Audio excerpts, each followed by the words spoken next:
pero ahora yo soy de una generación que cuando escucha 11 de septiembre no piensa en las Torres Gemelas, sino que piensa en el golpe contra el gran Salvador Allende.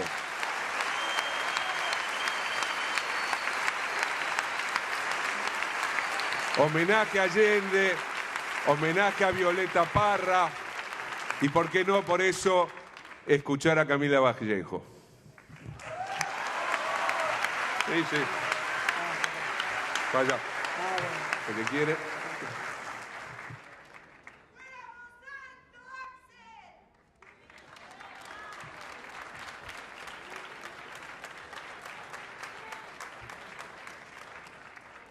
Parece que estos micrófonos me quedan un poco altos.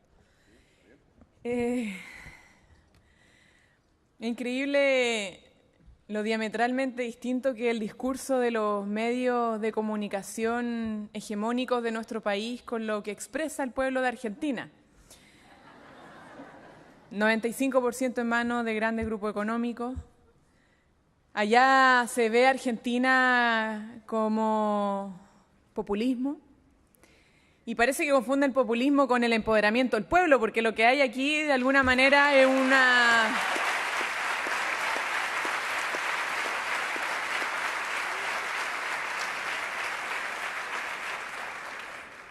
nivel de conciencia, de politización, que es admirable.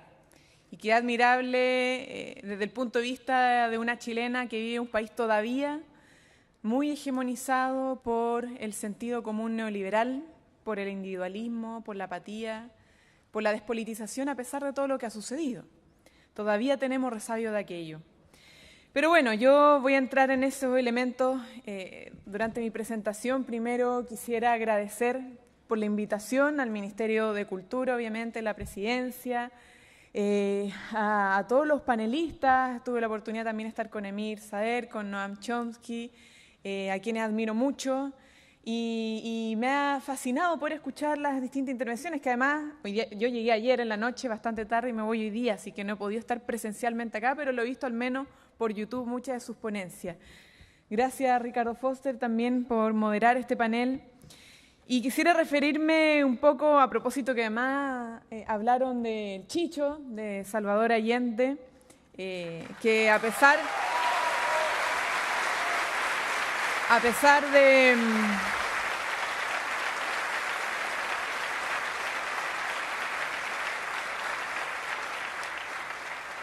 de no haberlo podido conocer, lamentablemente, ¿cierto? Yo nací el 88, justo el año del plebiscito. He leído muchos de sus discursos y creo que son discursos que se aplican hoy día a la realidad, aún. Muy sabias palabras, y a propósito de la convocatoria de este panel en particular, de esta mesa, que es la nueva generación ante las disputas del presente, me gustaría señalar una idea central, o con la cual quisiera iniciar, que tiene que ver con que yo estoy convencida que la lucha no es entre generaciones, que estamos ante una lucha que es totalmente intergeneracional y que está por transformar la estructura de poder vigente. Y Salvador Allende lo decía en su momento en un discurso en Guadalajara, y abro comillas, decía: no hay querella de generaciones, lo que hay es un enfrentamiento social, que es muy distinto, y pueden estar en la misma barricada de ese enfrentamiento los hombres y mujeres de distintas edades.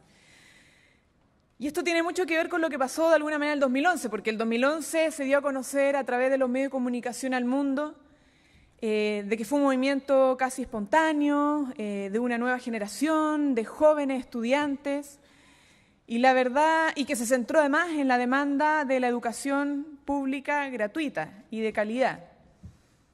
Y la verdad es que no fue ni un movimiento espontáneo, ni solo de jóvenes, ni solo de estudiantes, ni que solo planteó una reforma en la educación. Fue un movimiento que logró hacer síntesis de una larga lucha de muchos estudiantes y trabajadores de nuestro país. Y hay que ser justo en eso, porque los movimientos no se dan por mero espontaneísmo, o al menos en Chile no se dio por mero espontaneísmo. Tuvimos antes de la dictadura un movimiento estudiantil que planteaba la reforma universitaria, un movimiento muy organizado, muy politizado, y que planteaba la necesidad de contar con instituciones de educación superior pública al servicio del pueblo. Después, durante la dictadura, tuvimos organizaciones que hicieron resistencia, que defendieron su organización estudiantil a pesar de la intervención militar.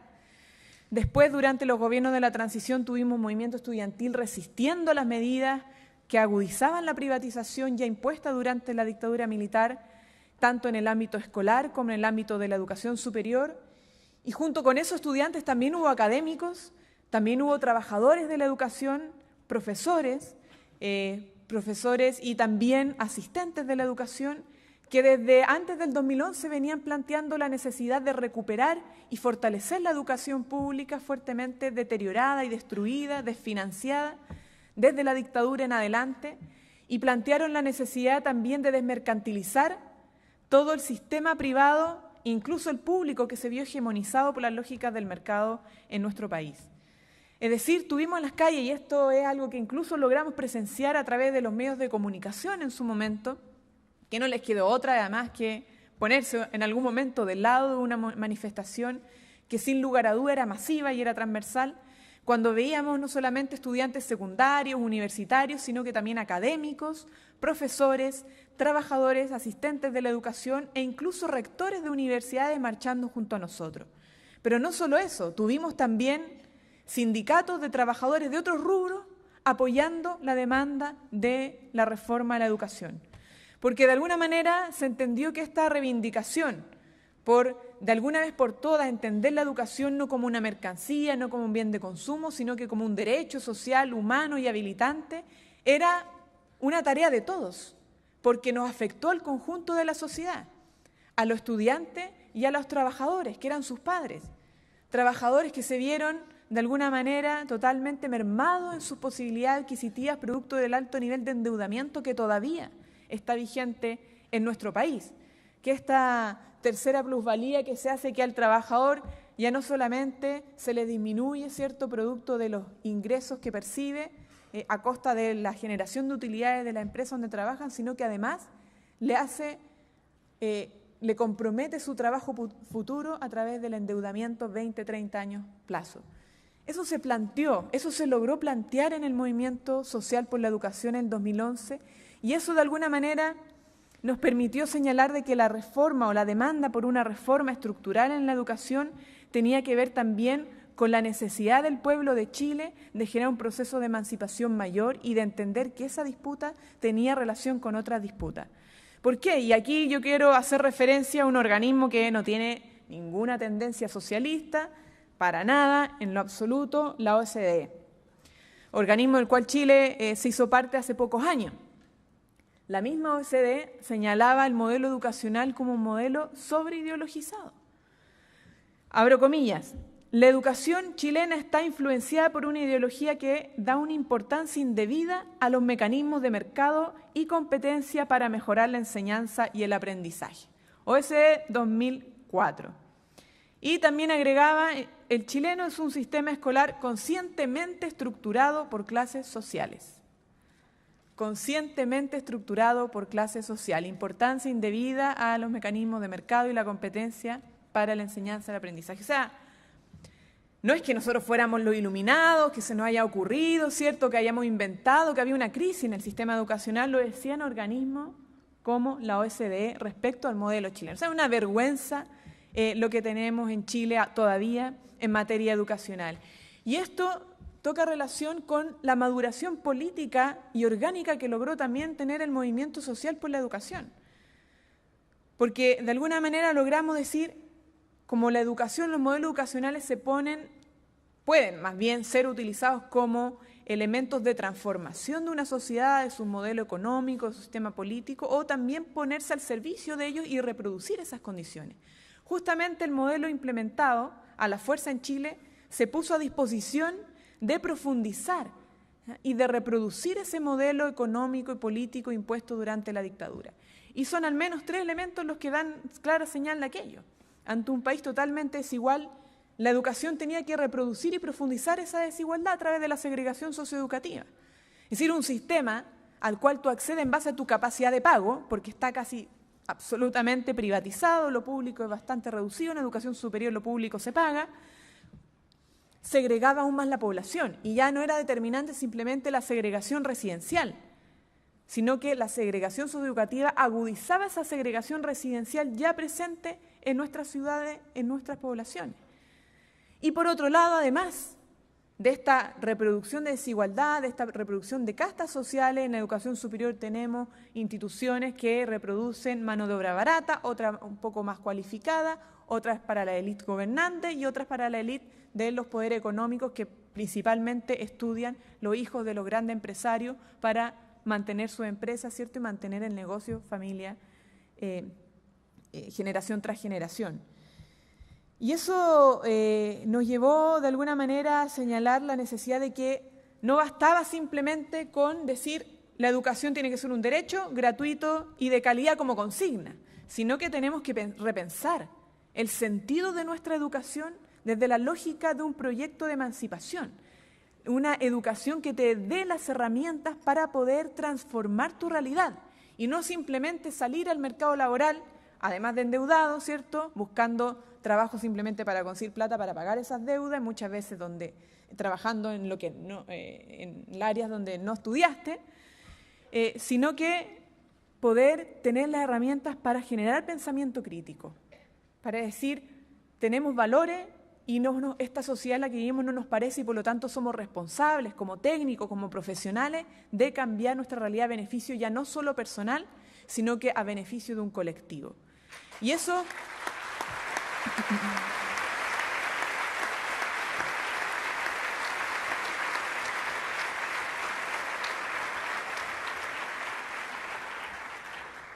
Y eso obviamente estaba a contrapelo de lo que se había hecho. Se eliminó educación cívica, se estandarizó la forma de evaluar la calidad de la educación, ya no viendo los procesos educativos integrales, sino que midiendo solo resultados para rankear la institución y quién estaba mejor, mayor financiamiento, mejor competitividad para captar estudiantes. Y también se atacó fuertemente los espacios de pensamiento crítico, la destrucción y desfinanciamiento progresivo de la educación pública con instituciones. Yo le pongo el ejemplo de la universidad en la que estudié, la Universidad de Chile, una de las universidades estatales más importantes del país, tiene del total de su presupuesto alrededor de menos de un 10% de financiamiento del Estado. El resto es por la vía del autofinanciamiento del cobro de aranceles. Entonces hubo una determinación decidida por desfinanciar lo público porque era la plaza del enemigo interno.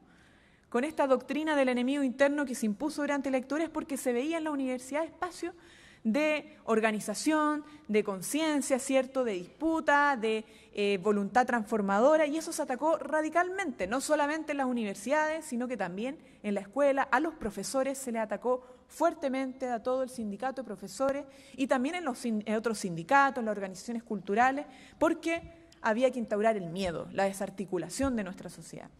Pero el 2011 logró de alguna manera decir, basta, nosotros a lo mejor no vivimos el sufrimiento que nuestros padres, no vivimos en carne y hueso lo que fue la tortura, ¿cierto?, el exilio, la persecución, la desaparición, y lo entendemos, y entendemos a nuestros padres, a nuestros abuelos cuando con dolor, ¿cierto?, y con mucho temor dicen, hijo, no te metas en política. Pero consideramos que había que decir basta. Y cuando logramos dar el primer paso, inmediatamente muchos más se sumaron a apoyarnos. Porque además entendimos que solos no íbamos a avanzar, que solo los estudiantes no éramos los iluminados que íbamos a plantar solo las grandes transformaciones. Necesitábamos, para agarrar impulso, para agarrar vuelo y para hacer cambios concretos, necesitábamos a los trabajadores y trabajadoras de nuestro país.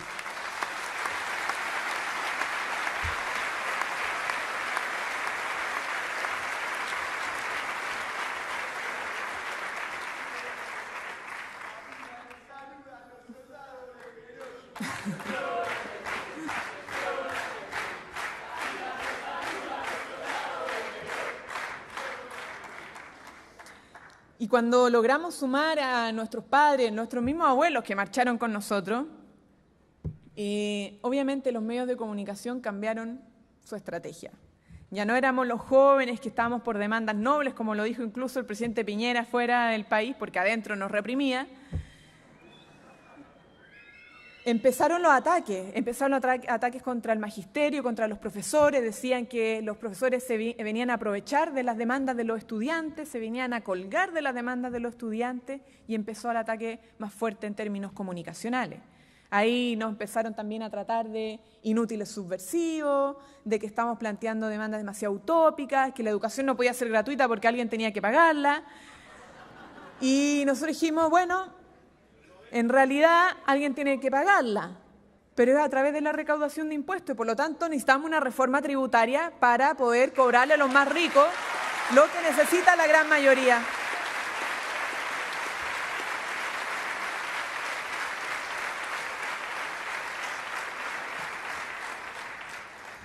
Y entonces yo creo que uno de los elementos que logramos aprender, y que muchas veces no se ve hacia afuera, porque los medios son una gran barrera en ese sentido, y también de repente se nos olvidan los mismos aprendizajes que hemos adquirido, es que pasamos de un movimiento netamente opositor, reactivo, que se planteaba en negación a la privatización, ¿cierto?, a la lógica del mercado, una posición mucho más propositiva.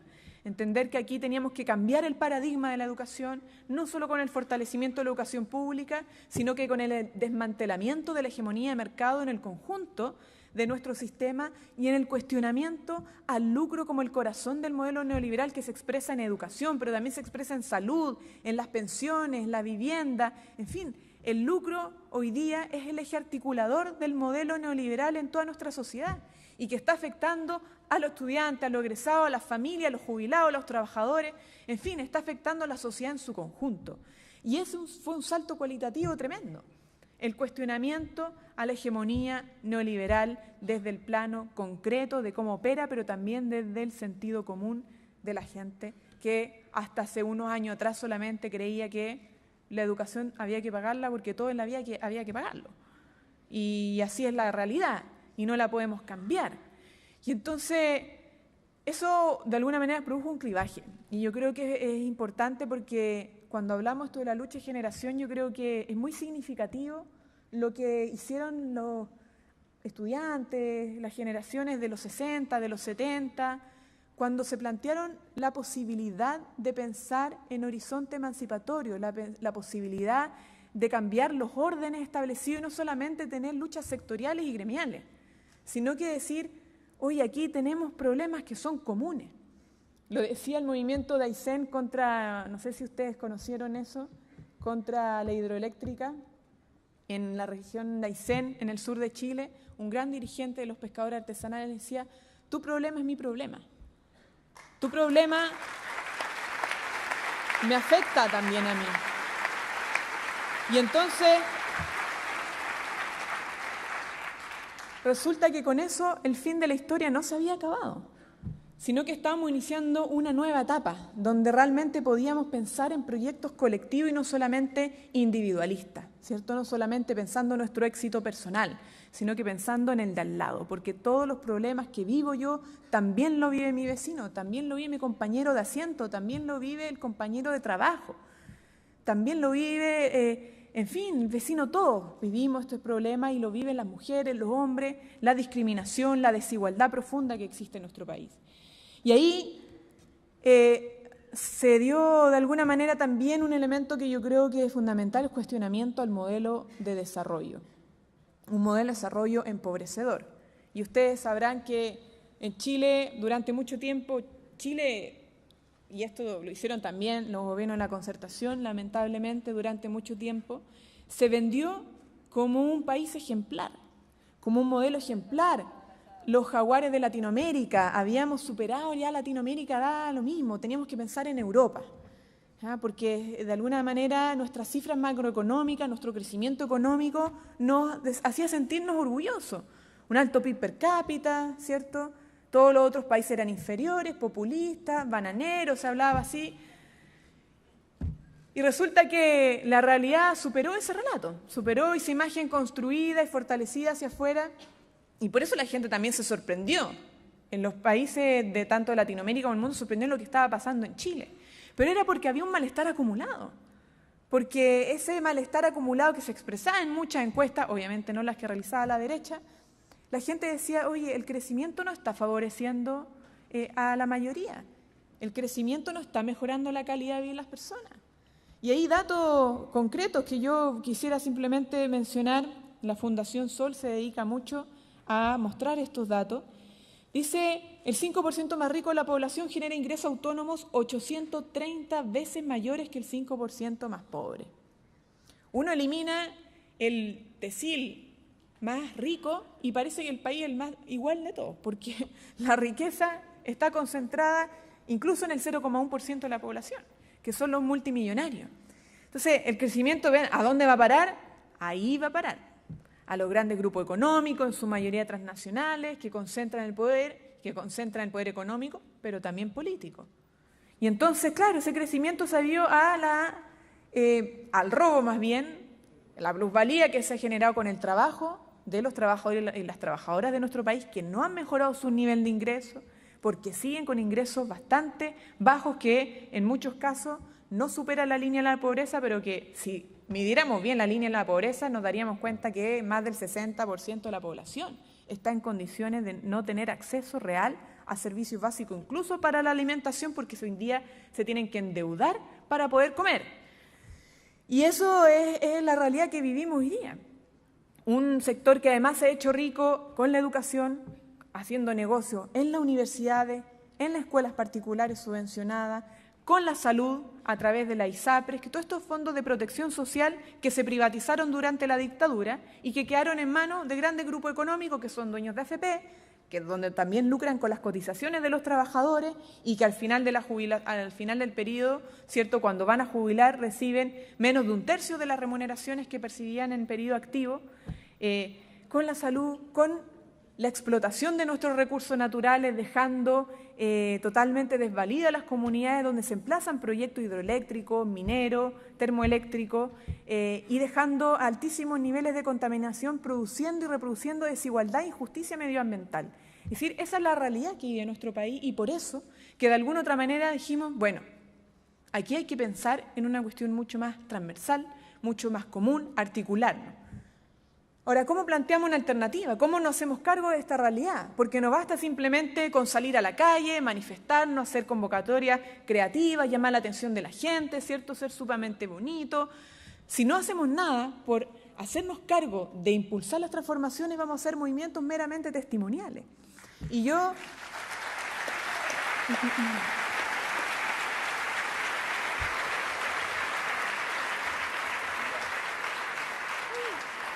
Pasa el tiempo rápido, pero ya voy a terminar con esto.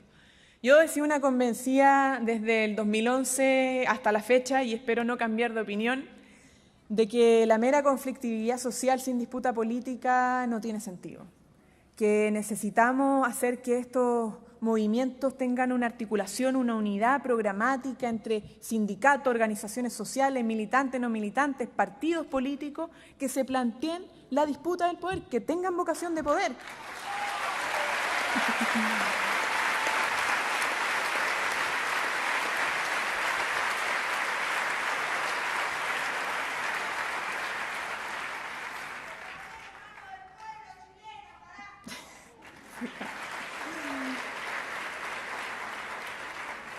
Pero no es algo fácil, no es algo fácil. Se necesitan los movimientos sociales, los partidos necesitan de los movimientos sociales, los parlamentarios, progresistas, izquierda, necesitan de los movimientos sociales, como los movimientos sociales también necesitan de esos representantes que estén de su lado en el Parlamento, en los gobiernos y en las instituciones en general.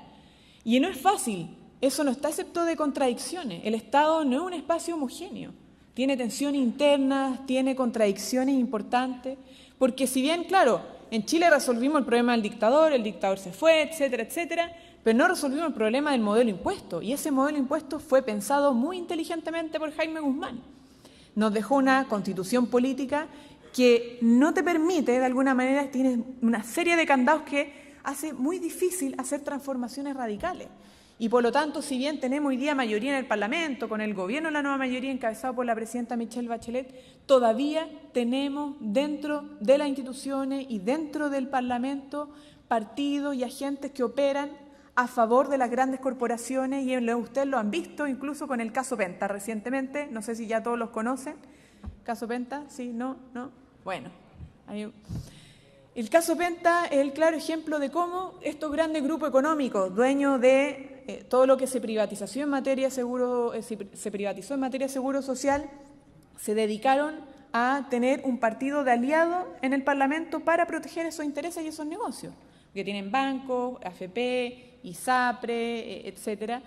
Y dijeron, bueno, necesitamos un partido, necesitamos cooptar la política, necesitamos intrometernos en la política para que las leyes que se vayan a discutir, y si vienen muy reformistas, muy progresistas, vayamos a frenarla, impedirla, y entonces financiemos campañas electorales de la ultraderecha de este país, que es el brazo político del grupo empresarial. Y eso lo tenemos todavía presente, al menos mal ahora están en juicio, han habido avances al respecto, pero eso demuestra la debilidad de nuestra institucionalidad política. No solamente estos hechos de corrupción, sino que hace ver que aquí hay una injusticia también en relación a la justicia misma. Porque un ciudadano común que comete un delito común, roba una cartera, roba un auto en una casa, la verdad es que tiene una condena entre 5, 10 años de prisión. Pero sin embargo, cuando las farmacias se coluden en Chile, la verdad es que lo único que le enseñan es clases de ética. Y uno dice, bueno, hay un problema grave porque hay porque la verdad es que los delitos de cuello y corbata no están tan tipificados como delitos. Y entonces hay una falta en la herramienta legislativa, ¿cierto?, que ya la estamos trabajando a propósito de todo esto, para penalizar como corresponde estos delitos de cuello y corbata, que son los que más robo le causan al pueblo de Chile.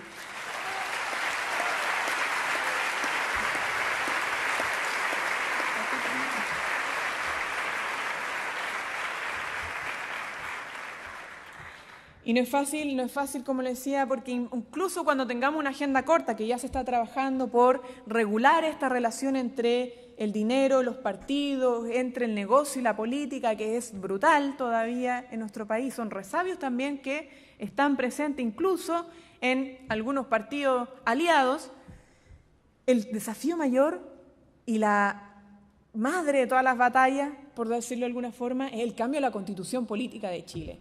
Y el cambio a través de una asamblea constituyente.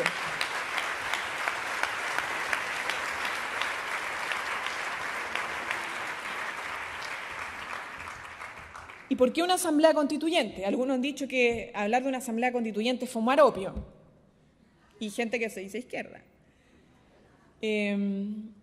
Porque justamente en este momento donde el nivel de descrédito de la política, a raíz de la puesta en evidencia esta relación entre el dinero y la política, las instituciones, hace más necesario que nunca determinar que sea el soberano, que sea el pueblo de Chile el que participe en la redacción de una nueva constitución para darle una legitimidad de origen.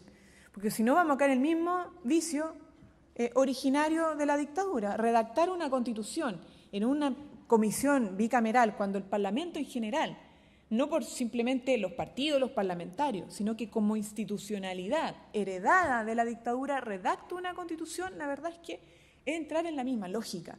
Y por lo tanto hay que entregarle más herramientas al pueblo de Chile, pero no solamente entregárselas desde arriba. El pueblo de Chile tiene que ser capaz de exigir, ¿cierto? Exigir lo que le corresponde, que es la soberanía, el ejercicio de la soberanía.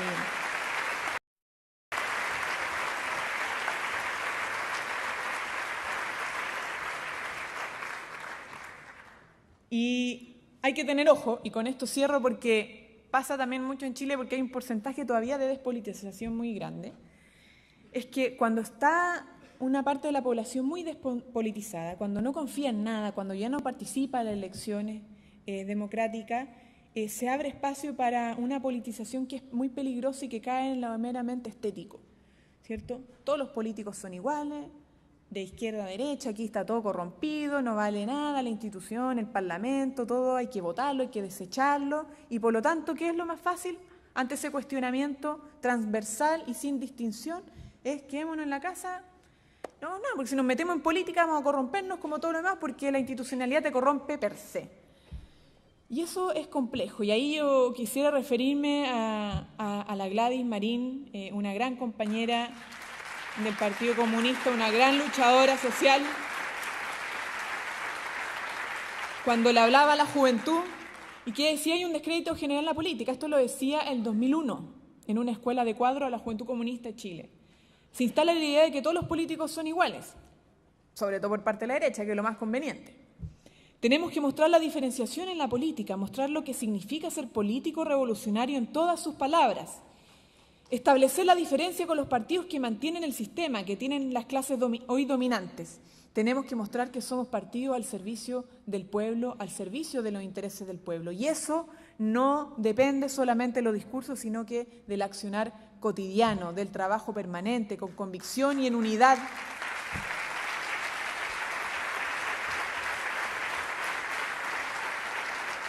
Unidad que hoy más que nunca es importantísima. La izquierda cae en el sectarismo, en los iluminismos, caemos en los debates geométricos, quién es más horizontal, quién es más cuadrado, quién es más vertical, etcétera, etcétera. Y resulta que no somos capaces de decir, oye, pongámonos un poco de acuerdo, respetando nuestras diferencias, pero apostemos a la unidad, porque cuando la izquierda pierde la unidad, el pueblo también se desarticula. El pueblo también se divide, se atomiza. Y en momentos donde también hay señales de intento golpista, de tensionar, ¿cierto?, de poner en crisis gobiernos que son progresistas, que han avanzado en luchas y reivindicaciones importantísimas, es justamente cuando más se necesita que la izquierda esté unida no solamente en las naciones, sino que como región latinoamericana, como Latinoamérica en su conjunto.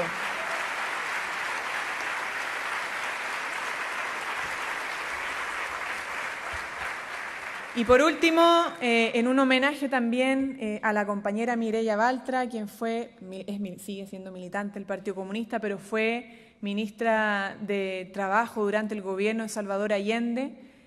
Es una vieja exquisita la Mireya, hoy día ya más de 80 años, pero ella sigue participando en todas las actividades.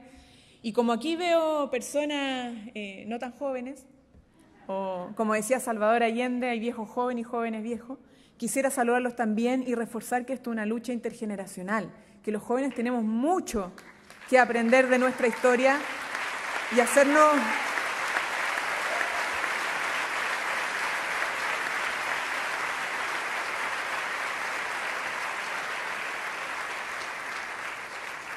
Porque de alguna manera también somos historia, somos presentes, somos futuro, somos todos los jóvenes.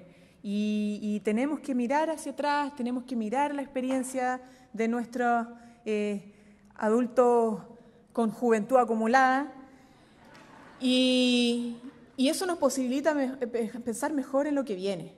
Tenemos que aprender de aquello, tenemos que empoderarnos de nuestra historia, tenemos que en ella encontrar las herramientas para pensar nuestro presente y transformar nuestro futuro en conjunto con todos y todas nuestras compañeras y compañeros. Muchas gracias y muchas gracias por la invitación.